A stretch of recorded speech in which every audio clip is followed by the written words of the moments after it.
Buenos días, estimados estudiantes de la institución educativa particular El Triunfo. Saludo en especial a los jóvenes de quinto de secundaria en esta semana número 9, que ya estamos bastante cerca de finalizar este segundo trimestre. Eh, Hemos estado hablando acerca del realismo. Habíamos mencionado en el vídeo anterior acerca del realismo universal. Habíamos mencionado dónde se inició, que es en Francia, que el realismo francés ha sido el más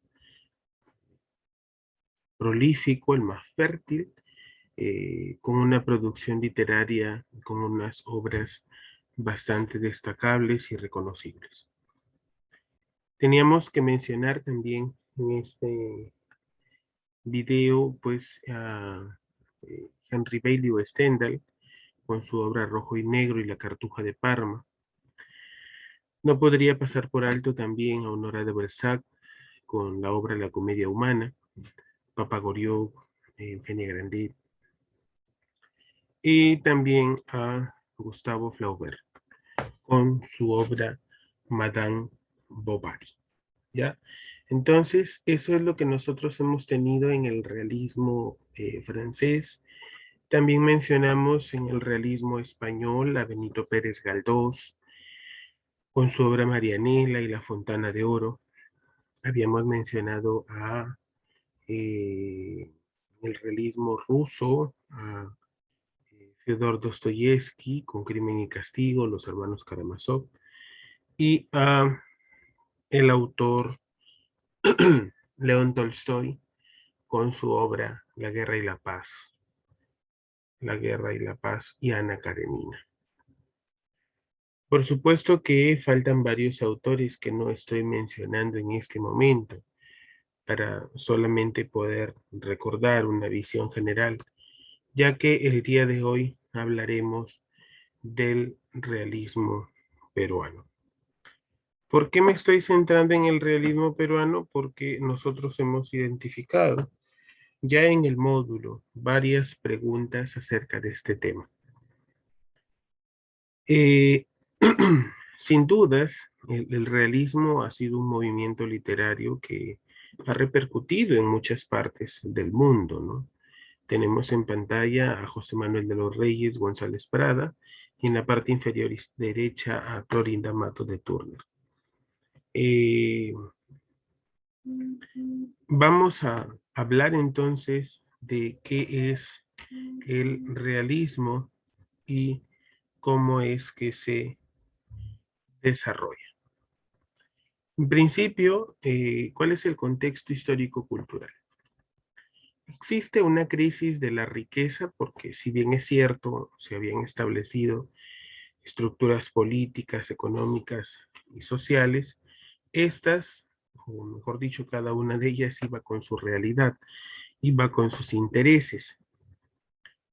También se dio la comercialización del guano, la construcción de la línea del ferrocarril, las ganancias por los comerciantes costeños, la crisis de la Guerra del Pacífico, pero también tenemos ciertos adelantos, ¿no? El gas, el alumbrado eléctrico, el telégrafo, el agua potable, el tranvía, los primeros teléfonos en Lima en 1888.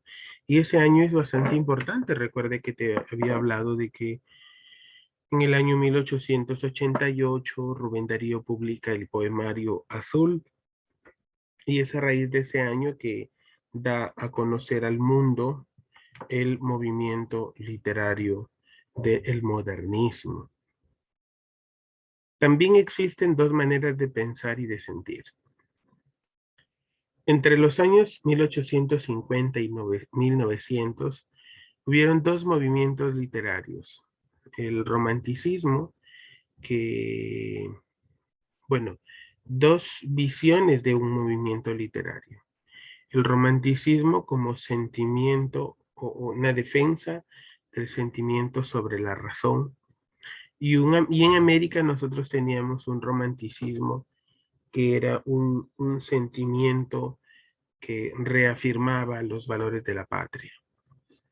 Pero esto se va a agudizar cuando nosotros hablemos de eh, los orígenes del realismo.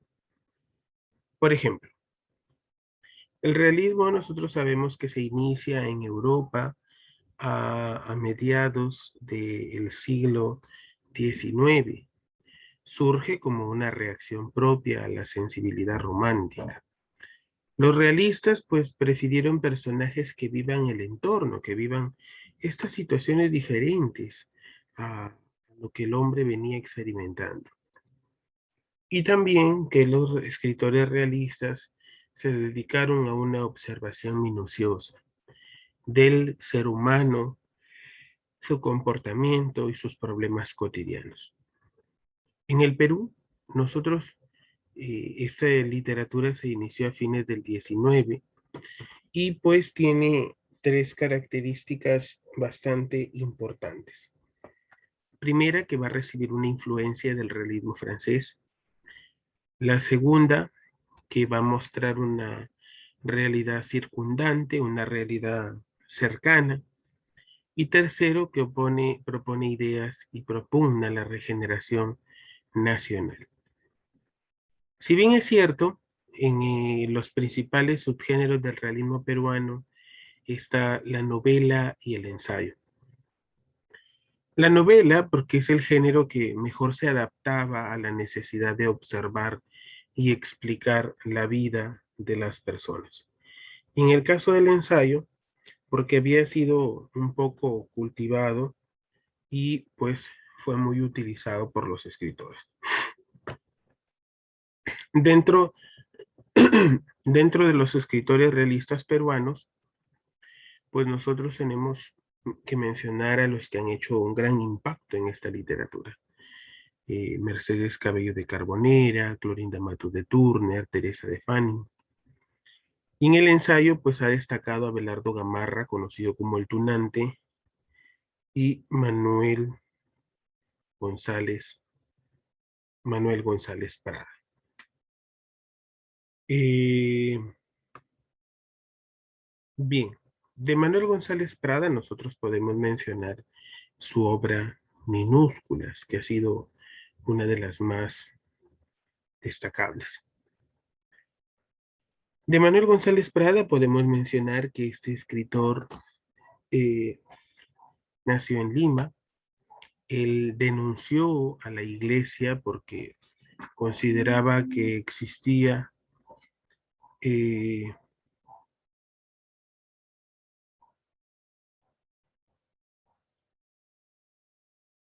existía cierta responsabilidad por las injusticias que ésta de una u otra forma apañaba.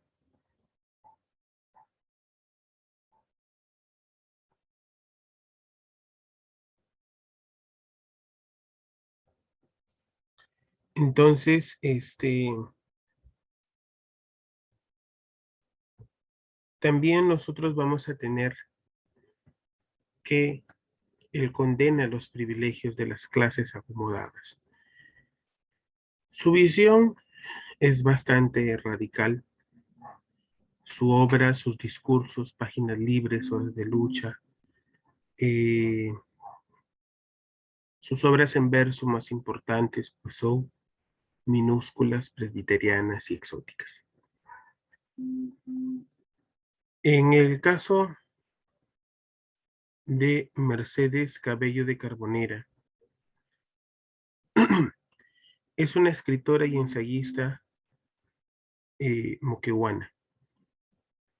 Compartió con Clorinda Matos de Turner su interés de reflejar los vicios y defectos de la sociedad. Entre sus obras más importantes está Blanca Sol y El Conspirador. Esta escritora, así como en el realismo universal existió el naturalismo, ella se ha logrado acercar a esa línea. ¿Y por qué se ha llegado a acercar? Porque ella ha reflejado de una forma más grotesca, de una forma más difícil, todos los movimientos literarios, todos los vicios o todas las situaciones que han ido degradando al ser humano. Eh, en ensayos y discursos, pues, reúne páginas libres y horas de lucha. En sus obras más importantes, pues está Minúsculas, Presbiterianas, Exóticas, Trozos de Vida, Bajo el Oprobio, Anarquía y Baladas Peruanas. Manuel González Prada y Ulloa, José Manuel de los Reyes González Prada y Ulloa, nace el 5 de enero de 1844 en la ciudad de Lima. Fue nombrado director de la Biblioteca Nacional y durante 8 años estuvo recluido en la hacienda de Mala, dedicado al campo. Después se ha dedicado al periodismo, donde realizaba publicaciones en el diario El Comercio, ¿no? Su postura, pues su postura ha sido crítica, una hipercrítica en el terreno de las ideas. Fundó y fue el alma del Círculo Literario, que poco después pasó a convertirse en un partido político llamado Unidad Nacional. Entonces, desde esa tribuna, desde el periodismo, él ha lanzado las flamígeras proclamas nacionalistas. En el caso de Clorinda Matos de Turner, su obra más importante se titula Aves sin nido. Su verdadero nombre es Clorinda Matos Sandívares de Turner. Más adelante vamos a observar, vamos a leer por qué se llama Clorinda Matos de Turner. Ella nace el 11 de septiembre del año 1852 y muere en Buenos Aires el 25 de octubre de 1909.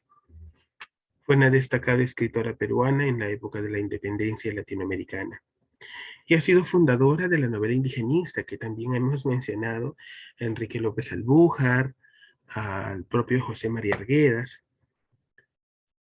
Fue bautizada en la parroquia del Cusco con el nombre de Grimanesa Martina, aunque ella más tarde usa el nombre de Clorinda.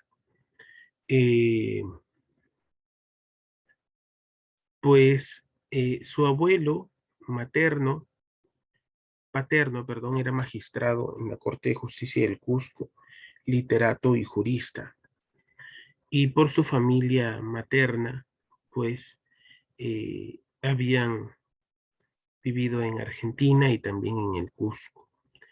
Ella, pues, de niña, de pequeña, aprendió la vida del campo, aprendió el quechua, estudió en el Cusco, pero se interrumpió por la muerte de su madre. Se tuvo que hacer cargo de sus hermanos menores, ella quiso viajar a Estados Unidos, pero su padre le negó. En 1871 se casó con un comerciante, también era médico, el hacendado inglés Joseph Turner, y se fue a vivir con él al pueblo andino de Tinta. Al morir su marido 10 años después, en el año 1881, ella perdería gran parte de esa herencia y tendría unos problemas económicos serios. Años después funda una revista, El Recreo. Dejó de publicar porque tuvo problemas de salud y se fue a Arequipa. Ahí se puso como redactor en el diario La Bolsa.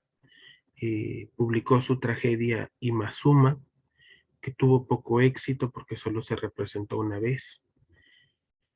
Eh, Trabajó en Lima, posteriormente en un círculo literario. Se cambió su apellido Mato por el de Mato con doble T y su nombre Grimanesa, perdón, por el de Clorinda. En 1886 también su estudio biográfico, el doctor Lunarejo, acerca de Juan Espinosa Medrano. Había publicado varios dramas en quechua. Ella asumió la jefatura de la redacción de El Perú Ilustrado en Lima. Y pues por esos años, ya en 1889, aparecía su primera novela, Ave sin nido, que la haría muy famosa. Entonces, A raíz de esta publicación y a la vez de un relato supuestamente sacrílego, la Iglesia Católica pues inicia una campaña en contra de Clorinda Matos. La descomulgaron, quemaron su casa y renunció a su puesto y se trasladó al extranjero por un tiempo. En su obra Aves sin nido, pues nosotros tenemos que mostrar que las acciones abusivas, explotadoras en el pueblo, eh, en los explotadores de kayak son extremadamente inhumanas. El rapto de la pequeña hija de Juan Yupanqui, que es el cobrador de impuestos, que se lleva a cabo con ayuda de las autoridades de Arequipa. Entonces, en ya la clase nosotros ampliaremos el discurso de Politeama y la obra Aves sin nido. Muchas gracias.